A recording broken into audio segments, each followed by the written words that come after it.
नमस्कार मित्रों, स्वागत है आपका मेरे चैनल पर। आज आप सुनने जा रहे हैं कबीरदास जी की एक और कहानी। नाम बिना सब सूना है, जैसे बिना प्राण शरीर, कहे कबीर यही सत्य है, समझे सो गंभीर। संत कबीरदास इस दोहे के माध्यम बताते हैं कि जिस प्रकार बिना प्राण के शरीर केवल एक निर्जीव ढांचा होता है, उसी प्रकार बिना ईश्वर के नाम के जीवन भी खाली और निरर्थक हो जाता है। जीवन की सच्ची सार्थकता तभी है जब मनुष्य अपने भीतर ईश्वर के नाम का अनुभव करे और उसी के सहारे जीवन को जिए। प्रातःकाल की शीतल वेला थी। गंगा तट पर हल्की हल्की धुंध छाई हुई थी। सूर्य की पहली किरणें जल पर पड़कर उसे स्वर्णिम बना रही थीं। पक्षियों की मधुर ध्वनि वातावरण को और भी पवित्र बना रही थी। संत कबीरदास जी गंगा स्नान के लिए तट की ओर जा रहे थे। उनके मुख पर शांति और आंखों में ज्ञान का तेज झलक रहा था। उसी समय उनकी दृष्टि एक युवक पर पड़ी। वह अत्यंत चिंतित, उदास और अस्थिर दिखाई दे रहा था।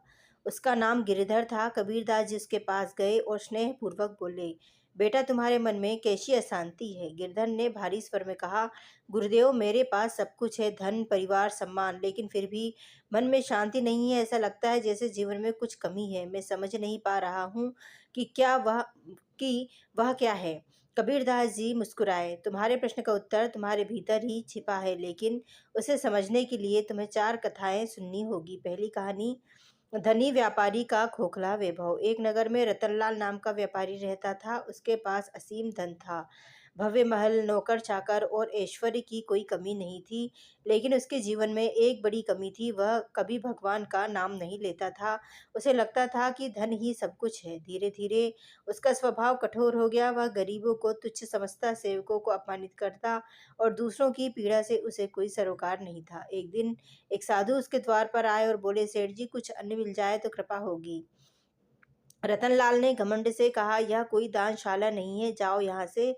साधु शांत भाव से चले गए। समय बदला, व्यापार में घाटा शुरू हुआ। धन धीरे धीरे समाप्त होने लगा। सहयोगी साथ छोड़ गए। कुछ ही समय में रतनलाल निर्धन हो गया। अब वही व्यक्ति जो कभी दूसरों को अपमानित करता था, स्वयं दर बदर भटकने लगा। एक दिन वह उसी साधु के पास पहुंचा और बोला, मुझे शांति चाहिए। मेरे पास सब कुछ था, फिर भी मैं खाली था, और अब तो सब कुछ चला गया। साधु ने कहा, तुम्हारे जीवन में ईश्वर का नाम नहीं था, इसलिए तुम्हारा जीवन भीतर से खाली था। धन से शरीर का सुख मिलता है, पर आत्मा को शांति केवल नाम से मिलती है। रतनलाल की आंखें खुल गईं। दूसरी कथा, विद्वान पंडित का अहंकार। एक नगर में एक पंडित था, बहुत विद्वान, शास्त्रों का ज्ञाता। लोग उसकी प्रशंसा करते थे, लेकिन उसमें एक दोष था, अहंकार। वह अपने ज्ञान पर इतना गर्व करता था कि दूसरों को तुच्छ समझता। वह कहता, मुझे सब कुछ ज्ञात है, मुझे भगवान के नाम की क्या आवश्यकता। एक दिन एक संत उसके पास आए और बोले, पुत्र, ज्ञान के साथ भक्ति भी आवश्यक है। पंडित हंस पड़ा, मुझे किसी भक्ति की आवश्यकता नहीं है। समय बीता। एक दिन पंडित के जीवन में संकट आया। उसका मन अशांत हो गया। उसे समझ नहीं आया कि शांति कैसे मिले। तब वही संत फिर से आए और बोले, तुमने ज्ञान तो अर्जित किया, पर नाम का सहारा नहीं लिया। बिना ज्ञान, बिना भक्ति के अधूरा है।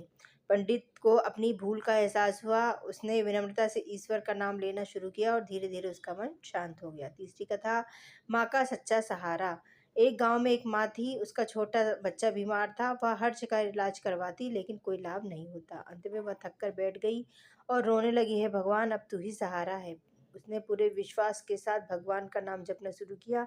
धीरे धीरे उसका मन शांत होने लगा। उसका विश्वास दृढ़ होता गया। कुछ समय बाद बच्चे की तबीयत सुधरने लगी। माँ ने समझ लिया, सच्चा सहारा केवल ईश्वर का नाम है। चौथी कथा, नाविक और जीवन का सत्य। एक नाविक था, बहुत कुशल लेकिन घमंडी। वह कहता, मुझे भगवान की आवश्यकता नहीं है, मैं स्वयं सब कुछ कर सकता हूँ। एक दिन नदी में भयंकर तूफान आया। नाव डगमगाने लगी। अब वह डर गया। उसने पहली बार भगवान को पुकारा, मुझे बचा लो। किसी तरह वह बच गया। उस दिन के बाद उसने समझ लिया, जीवन में सच्चा सहारा केवल ईश्वर का नाम है। कबीरदास जी की अंतिम शिक्षा। चारों कथाएं सुनाने के बाद कबीरदास जी ने गिरधर की ओर देखा। अब उसके चेहरे पर पहले जैसी बेचैनी नहीं थी। कबीर जी ने शांत स्वर में कहा, बेटा गिरधर, तुम्हारे पास सब कुछ है, लेकिन जो सबसे आवश्यक है वह तुम्हारे जीवन में नहीं है, ईश्वर का नाम। जब तक तुम्हारा मन उस नाम से नहीं जुड़ेगा, तब तक तुम्हें सच्ची शांति नहीं मिलेगी। वे आगे बोले, धन, ज्ञान, परिवार, ये सब जीवन के साधन हैं, परंतु जीवन का आधार नहीं। जीवन का आधार है नाम, जो तुम्हें भीतर से जोड़ता है, स्थिर करता है और हर परिस्थिति में तुम्हारा सहारा बनता है। गिरधर की आंखों से आंसू बहने लगे। अब वे दुख के नहीं बल्कि आत्मबोध के आंसू थे।